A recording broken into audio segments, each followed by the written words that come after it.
Bien le bonjour. C'est avec plaisir que nous allons partager avec vous ces quelques minutes pour découvrir un autre Vincent van Gogh. Le volet gauche du panneau illustre le cliché du peintre fou. Les livres, les films ont privilégié les événements dramatiques de la vie du peintre pour construire une histoire romancée, et ont ainsi faussé notre regard sur Van Gogh. Premier événement, le drame de l'oreille coupée.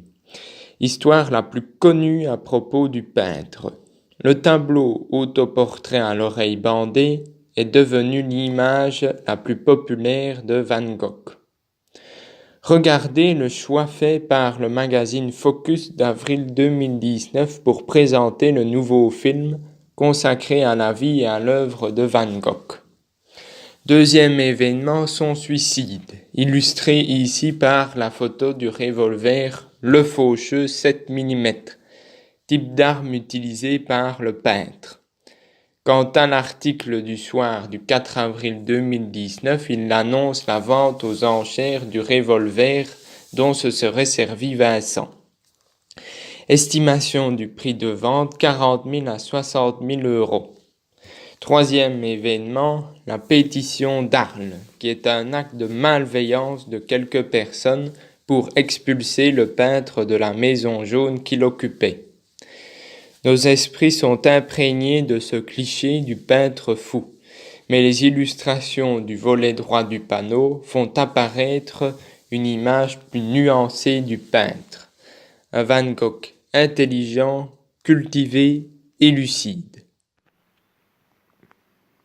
Intelligent et cultivé, plus de 900 lettres ont été échangées essentiellement avec son frère Théo.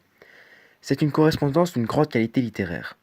Le peintre s'est raconté de façon captivante ce qui l'occupe et pourquoi il peint de telle ou telle manière. Il est un homme de mots, il aime écrire en illustrant ses propos. Plus de 1100 références littéraires ont été relevées, ainsi que de nombreux dessins dans ses lettres. Il parle 4 langues. Il a une culture picturale et graphique inouïe. Il pratique le dessin, la peinture à l'huile et l'aquarelle. Il invente son langage pictural et croit en la force suggestive de la couleur, symbole d'un art libéré des conventions. Lucide, il sait que ses contemporains ne sont pas prêts pour apprécier son art. Il ne vend d'ailleurs qu'une seule toile de son vivant, Vigne Rouge 1888.